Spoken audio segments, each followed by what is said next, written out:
Good morning. It's bright and early up here in Michigan's Upper Peninsula, and this is day 2 of our adventure. Trying to be quiet because other people are sleeping, but about 6:30 in the morning, and we're going to hit the road and see what kind of things we can see across the Upper Peninsula and what we can photograph. So I hope you'll join us for the second half of this video, and I'm so glad that you're along for the ride. So let's go see what's in store for us today.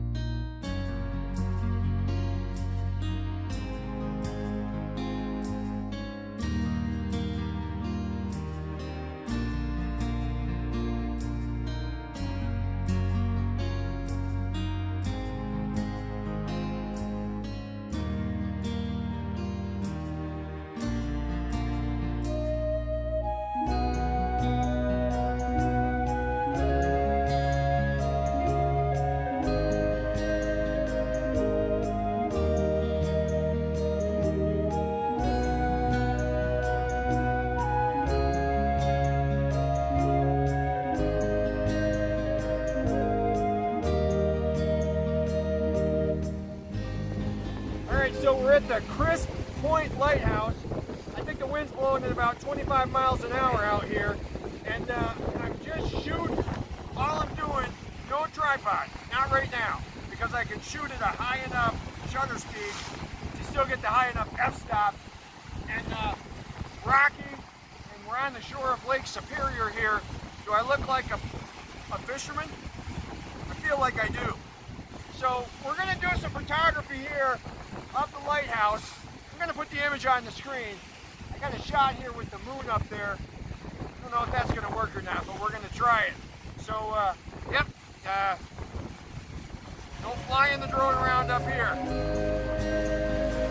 Man, all right.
When you're going through the forest and there's so much color, it's really hard to decide what to photograph. It's just so much.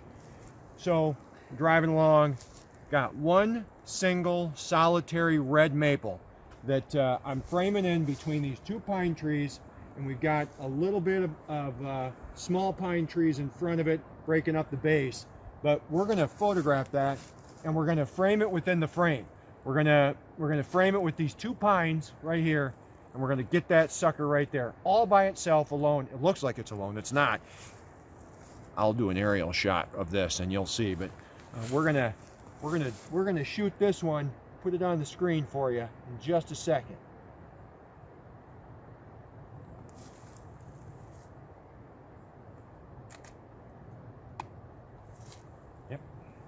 Gonna be great.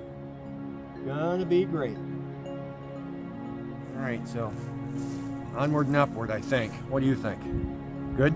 Good. All right, good.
Tahquamenon Falls in Michigan's Upper Peninsula, and we've got a double fall here, and so we wanted to photograph this with the dragging of the shutter because, well, it's pretty.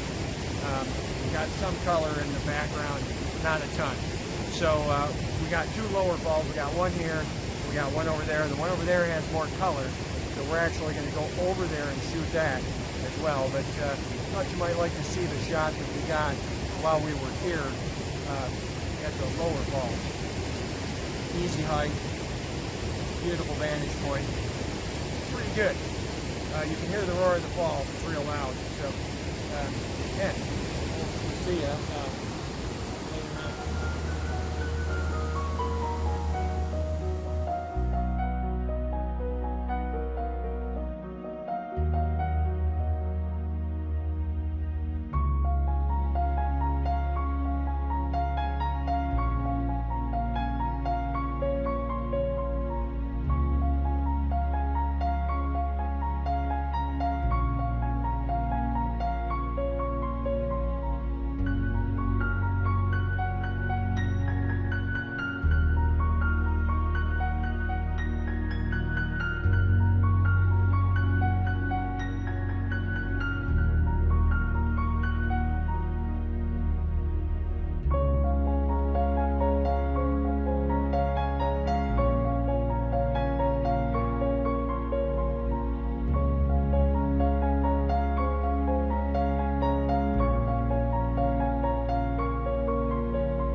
Well, that's going to pretty much do it for our adventure into the Michigan wilderness, into the Upper Peninsula, for Fall Color Tour. So I'd like to leave you with a parting thought. Not before I ask you, though, to like the video, subscribe to the channel, click the bell notification when you hit the subscribe, and become part of the family. I'm trying to grow this channel. I'd love to share more adventures with people, and this is a means by which to do it. Being up here in Michigan and living in Florida, it's been like living in two different worlds. Living in a world of freedom in Florida, because our governor down there has removed all restrictions from this coronavirus. The majority of the people in Florida are living in freedom. They're happy, going about life. In Michigan, during this week while I've been here, the state Supreme Court struck down Governor Whitmer's all of her orders except the first one, which was legal. The rest of them have not been legal. And being up here, it must be what being oppressed feels like. She's accepted their order, the state's order, but what she's done is she's weaponized the health department to now begin enforcing various health regulations that she's going to put through that are going to penalize businesses and keep people under lock and key. That's the goal here. It's weird. I've never seen anything like it. But I will tell you this. The differences in the way people are living and responding up here is in stark contrast compared to what I'm used to down in Florida. And that tells me something. I don't believe that you or I are called to live in fear. I was thinking about this when I was doing my Bible devotional study this morning. We are going to be tested. There are going to be things in our life, according to Genesis. I mean, God allowed Eve to be tested, allowed Adam to be tested. God wants us to be tested to check and see where we're at with regard to our dependence and our faith in Him. Up here, the people clearly are, as a majority, not all, but as a majority, are dependent on the government for their marching orders. I'm going to gas stations, and they have TVs piping out at gas stations these messages about how if you're not wearing a mask, you're killing people. How if you're not wearing a mask, you're not patriotic. It is like propaganda that I would imagine I would see in an oppressive regime like in China. It's just everywhere you go here. There is this overwhelming sense of fear of the government, the county governments, the state governments. And you know, I got to tell you, we are not called to live like that. And seeing the way that these people in this state are living in a state of dejectedness, in oppression, in fear of their government, in fear of a virus that has a 99.6% survivability rate. Yes, there are a lot of people that have died from it, but you know, the numbers are skewed because they're including everybody that's died, whether they've died from diabetes and had COVID or not. That's what the CDC is doing. They're admitting it on their website. So there's an unrealistic fear over this virus. And by the way, I'm going to back up and say, I know that if you're afraid of the virus, I'm not going to convince you by my little statement there, but the fact of the matter is if you look at the statistical evidence with regard to this, there's no reason that we should be in such fear. And I think what has happened to the country, that the World War II generation fought and saved us, that people have gone to battle, people have done heroic things. You're not called to live in fear. I stood at the shores of Lake Superior yesterday with gale force winds that reminded me of a hurricane, honestly. And I look at that and I think, this is so big, what could I possibly be afraid of? The God that made this is in charge of everything in my life, everything in your life. And I stand at the precipice of canyons, and I'm awestruck by the beauty. Just a paintbrush of the fall colors going across the fruited plain here in the Midwest. I don't know how anybody could doubt that God's got you. You don't need to be afraid of your governments. You don't need to be afraid of your virus. You don't need to be afraid of cancer. You don't need to be afraid.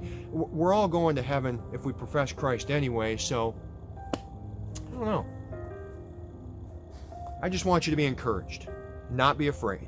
Not be afraid to stand up. I'm gonna leave you with something that Alex Barrington, the New York Times reporter that has the various studies regarding this statistical data out now on Amazon, said, We're going to live with the misery that we have for as long as we allow those that are in our lives to cause us misery, or allow the governments that are ruling our lives to cause us misery. We have no one to blame but ourselves when we're afraid. In closing, I want to recommend a book to those of you that might be having struggles with this kind of thing. It's Dale Carnegie's book, How to Stop Worrying and Start Living. How to Stop Worrying and Start Living. That book, I've read it 4 or 5 times. I need it all the time. It really is a great book to help you manage and deal with stress, anxiety, and worry. So I hope you've enjoyed this trip. There's a lot more to come for my trip out west. I wanted to get this one up because it's fall. I appreciate you as a subscriber. And I guess, well, that's goodbye for now. I'll see you in the next one. Rob out.